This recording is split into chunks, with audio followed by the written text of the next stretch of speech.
Ghana this my Ghana TV for Muso Adwenepahene aka Nkrataa mu King Kong aka Fufuokin aka Bema Yemfa ne yere enim enye fom aka Mitua na omwatiem Mr. No Pressure. I wish any day because so no no share video no e da maye se be done the video bi abase krem wo so sabe de wo so sabe ka ye nyine wo ho e na Adwenepahene me ba bonten e be ka kire mu se Germany ha na e wo ne de e ba ne Nkrataa mu nsem information bi ade a Adwenepahene number 1. Na me supporto eboa e ma yenuanom Ghana for so se be omutimi eda omo ho so se na be ya omo nko amane ene ohaw ene atete ne atepu biem timi ka tem se afi bia no Germany ha se no omo ye deportation akese pa mienu.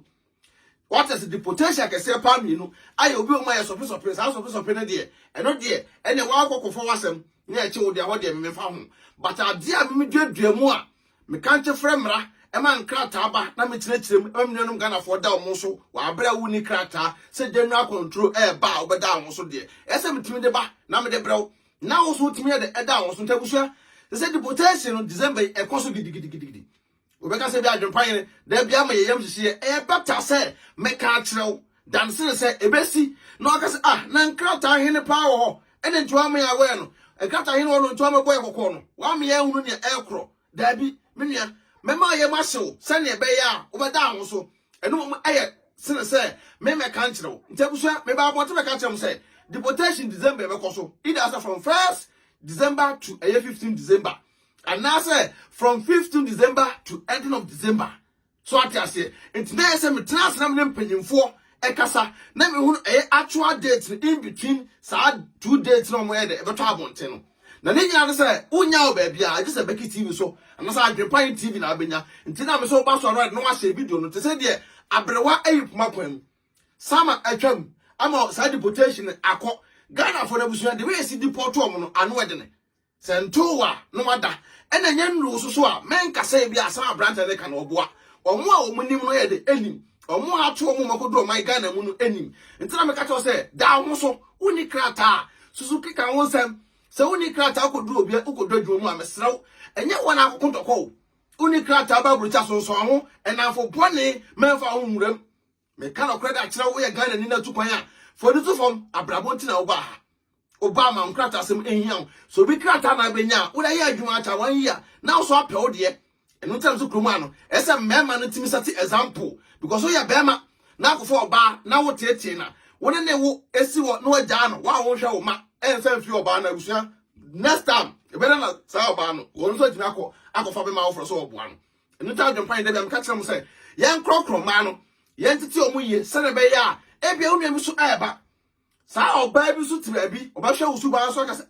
sa su ba we de ene nipa wo su be ye sa de me nipa so ntena yen ta abusua na sa be man so ntifa so nya ne Nkrataa no mo ntena ene nam sa no na da bia nipa ye ka no kra kira mo mpenti no mo nsua ade enti no ene ma ne bebre ani ate e wo sa ade no because onim say obefa wa unya Nkrataa wi a odi ne besi wo nka odi ni so no krampo no na ka wo hwe wo ma enka enha no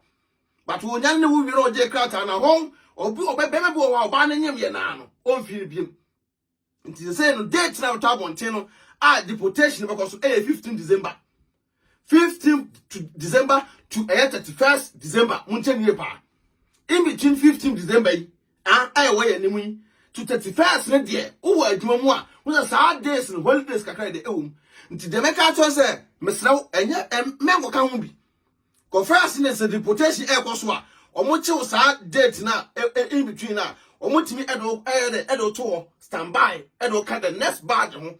but the way no e kan say e kan Ukraine for ntokwa no e wo ho na no omo pe ba bi e de sa ankrofo na gu no do ye Ghana ni a uni chance ye ma wo so avum ne de wo kɔ nti na me ka to say wo kromu a no so ho nti me sraw from 15 December mo share video no mo share na ye ka asem na se mo antia na se koto a fe na be fra Adwenepahene da bia me ka kire mo summer time me kan ye ni ba be bre me fra Adwenepahene Jack one more enkaye dia Jack kasem etoye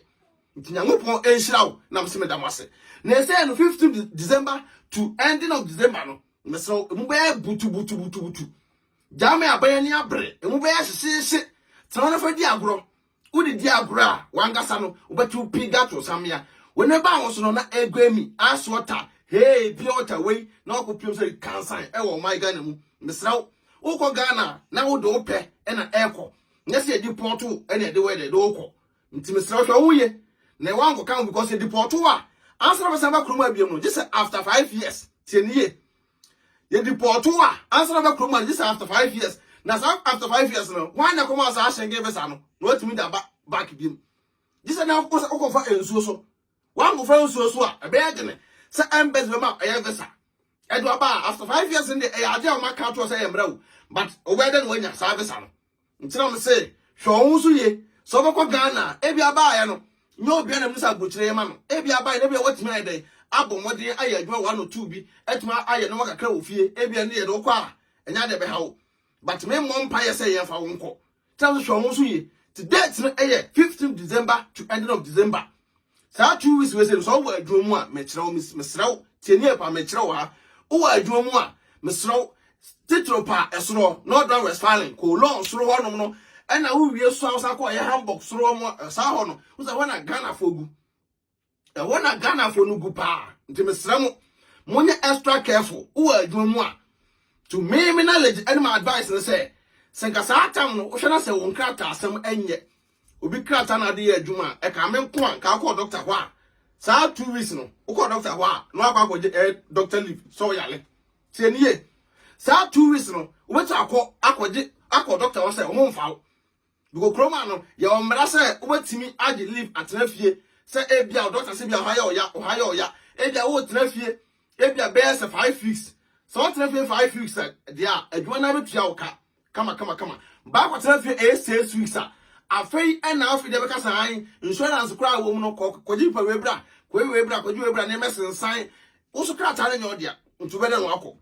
Nkrataa na nya odia na me tu fufu sa deportation we hu no ade abe ya boa no say e bia tena fie bia 4 weeks e be boa ana say we just 2 weeks pe 2 weeks on 2 weeks kura holidays ye de ewum ti 2 weeks na holidays ewum no be ma mesrew hwo so ye na ko ho ban better call doctor ho from 15th December to 30th of December ama doctor trauma say bia because ho mfa se na be ya betim da tena fie na won ko ye wo kasa victim for no na say so mu a wo ba ko di bronya e wo my Ghana mu me de maso ba wie maka kire do waso pa no wontie de wani ni won hwe Adwenepahene sa na mte mekam no kore e de akyerew se na be ya akyerew bi no e be boa wo tuti ba bi na se wantie a wan kasa wo jejereje ti deportation no Germany ya deportation Ghana for the 15th December to 30th of December and ekoso challenge na fa di agro na ebe wo woni say so ebusa me da waso beti eya sempa e wo beki TV so Adwenepahene TV benya videos mbi ade ahwe sa pepe Black TV Adwenepahene media be bia de ho TikTok YouTube be bia ade wa de afa nyame nhira wo ba so me kan fo tap send e da ma wo tap edwuma die ku a person send this car e de ko Ghana nko ade a aba app mu rate mu kinkon so ati ase o promo code abe hia e wo tap Adwenepahene no abagu benya discount kama mesrew bronya ba o nti mo send this car go fira mun use promo code no na fa nya discount what ase sa pepe na me ka fo divine organic skincare product e da ma divine so no e angibot what ase or the discount aba e be boa bronya what ase divine pills so e ho a e be boa ma straight one say wo hu bia no e be ya e de akọ na me ka fo healthy exercise e da ma also the discount aba e be boa wo a promo code abenya ya Adwenepahene and ase Beki TV simple as ABC na me won hira won ton kwanem se na be ya de ozo nsabesom bia no e be yi e da ma the name still remains Adwenepahene aka Nkrataa mu kinkon aka fufukin aka bema yemfa na yere enim enye form aka mi to no motie Mr. No Pressure nyame ado be sa tie won ka bim I love you all peace out.